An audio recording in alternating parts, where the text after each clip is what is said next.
আজ বাংলাদেশে ডক্টর ফয়জুল হকের মতো টিচার কম।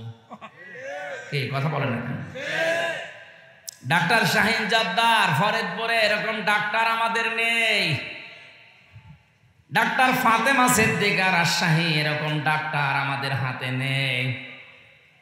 আমরা বানিয়ে রেখেছি হাফেজ মাওলানা মুফতি। কি হবে ওরে দিয়ে? ওটা হবে মাস্ট বি হওয়ার পাশাপাশি আপনার ছেলেকে মেয়েকে আপনি ডাক্তার বানাবেন, কারণ এই বিভাগটা এরা আমার বামরা নষ্ট করে ফেলেছে। ভালো বউ নিয়ে যাবেন, নরমালে চেষ্টা না করে এমন এমন কায়দা কৌশল দেখাবে, বাধ্য হয়ে শেষে সিজার করা লাগে। কথা বলে না কেন? পৃথিবীতে কোনো কুকুর সেগা সিজার করে বাচ্চা হয়েছে আপনি পেয়েছেন? আরো আসতে বলেন। এখানে শুধু এইটা বাদ দিয়ে আমার মনে হয় স্টেজে একটার মা কেউ সিজার করা লাগে না। এটা মনে হয় সিজার চেহারা দেখে বুঝো না।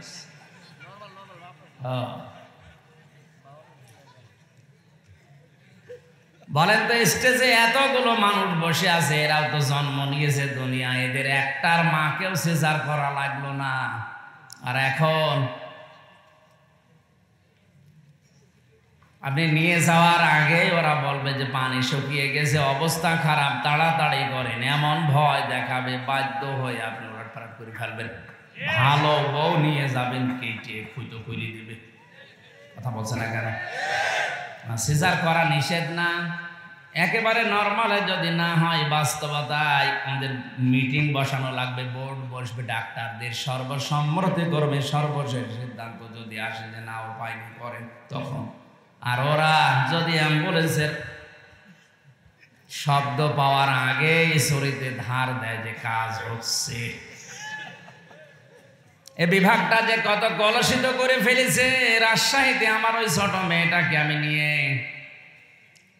বড়টা তখন 3 বছর বয়স ছিল, ছোটটারাই আমি 1 বছর রেখে গিয়েছিলাম, ছেলে এখন তো 4 বছর। বড়টা নিয়ে যখন গেলাম, বড় একটা নাম করা ডাক্তার রাজশাহীতে, 1000 টাকা করে ওনার ভিজিট। দেখানোর পরে আমি বললাম, স্যার এই যে 12টা পরীক্ষা দিলেন আমার মন মতো করে নিয়ে আসি। বলছে না, নিচে লেখা আছে এই জায়গায় যাবেন। যেখানে লিখে দিয়েছে ওই জায়গায় আমাদের এলাকার একজন কাজ করে। বললাম, ভাই এত জায়গা থাকতে আপনার কাছে আসতে বলেছে, কারণ আছে, এখান থেকে স্যার হাদিয়া তোফা পায়। ঔষধগুলো লেখে এমন এমন জায়গা থেকে যেখান থেকে ওদেরকে গাড়ি দেওয়া হয়, বাড়ি দেওয়া হয়, বিভিন্ন উপহার দেওয়া হয়। আল্লাহর কসম, ডাক্তার শাহিন জব্বারের কাছে, ডাক্তার মতিয়ার রহমানের কাছে তামাম দুনিয়াও যদি নিয়ে যান, আপনার মন মতো ঔষধ লিখবে না।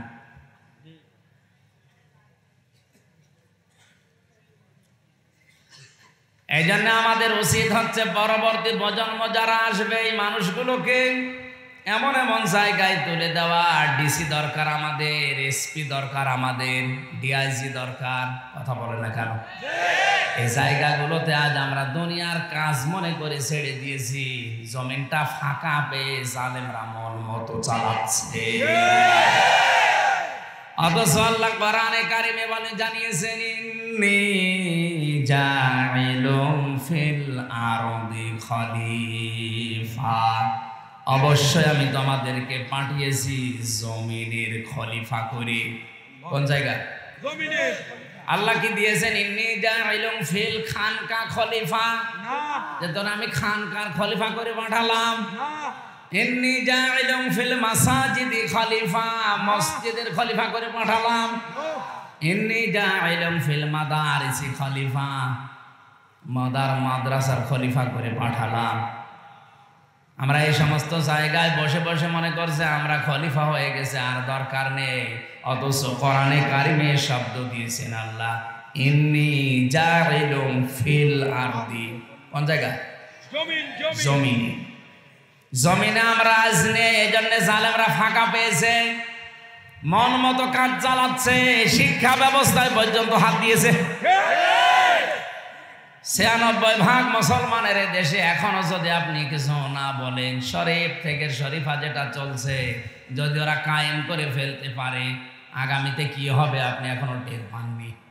সকালবেলা শরীফ ছিল, বিকালে বলবে নিচে নিচে যে আমি শরীফা হয়ে গেছি, বাধ্য হয়ে তারে আপনাকে মহিলা হোস্টেলে সিট দেওয়া লাগবে। কথা বলছে না কেন? কারণ সরকারি ভাবে যদি আইন পাশ হয়ে যায় একবার, পরে যদি শরীফা করে ঘোষণা দিয়ে মহিলা হোস্টেলে সিট না দেন, আপনার নামে উল্টা মামলা হবে। অথচ মহিলা হোস্টেলে আপনার মেয়ে আছে, আপনার বোন আছে, সকালবেলা যে শরীফ থেকে বিকালে শরীফা হয়ে ও হোস্টেলে থাকবে, অত মাল আছে শরীফ, নামে শরীফা। কিছুদিন পরে ওখান থেকে জারজ পয়দা হবে। জাতিকে কোন দিকে নিয়ে যাচ্ছে আপনি টের পেয়েছেন। এই কারণেই তো কথা বলা লাগে। তাছাড়া শুধু যদি বইয়ের পৃষ্ঠাই থাকতো, সত্যি কথা বলছে, আমি কিছু বলতাম না। চোখ বন্ধ করে দেখছি এটা যেদিকে যাচ্ছে, আমার মেয়েটা আমার বোনটা সামনে কয়েক বছরে আর ঠিক থাকবে না। চাঁদপুরবাসী খুব খেয়াল করেন, জিকিরের প্রথম অর্থই কোরআন শরীফ। সুতরাং কোরআনের কোন নিয়ম নীতি, কোন বিধান এই বাংলাদেশ থেকে যদি কেউ ষড়যন্ত্র করে চক্রান্ত করে তুলে দিতে চান, আপনি পারবেন না। কারণ হেফাজতের দায়িত্ব নিয়েছে আল্লাহ সরাসরি নিজের হাতে। আজ বিভিন্ন জায়গায় তাফসির মাহফিল, কোরআনের অনুষ্ঠানগুলো কিছু রাম আর বামরা বন্ধ করে দিয়ে মনে করছে আমরা সফল হয়ে গেছি। আল্লাহর কসম, এক জায়গায় বন্ধ হবে, 50 জায়গা আল্লাহ ওপেন করে দেবে। জিকিরের দ্বিতীয় নম্বর অর্থ হচ্ছে, জিকির মানে আল্লাহর আইন। জিকির মানে আল্লাহর আইন। আমানা আরাফান যিকরি ফাইন্না লাহু মাঈশাতান দানকা ওয়া নাহশুরুহু ইয়াওমাল কিয়ামাতি আ'মা। সূরা তাহা 124 নম্বর আয়াত। আল্লাহ পাক বলেন, যে ব্যক্তি আমার জিকির থেকে, আমার আইন থেকে মুখ ফিরিয়ে রাখবে, ওর জীবন আমি আল্লাহ সংকীর্ণ করে দেব। ওর আয় উন্নতিতে কোনো বরকত থাকবে না। ঘুষ খেয়ে, সুদ খেয়ে, জুলুম করে 10 দিক থেকে টাকা নিয়ে আসবে, বাড়িতে ঢোকার পরে 20 দিক থেকে টাকা চলে যাবে। কথা বুঝতেছে? আল্লাহর আইন বাদ দিয়ে যারা উপায় করে, ঘুষ খেয়ে যারা উপায় করে, এটা আল্লাহর আইন মতো না, আল্লাহর আইনের বিরুদ্ধে।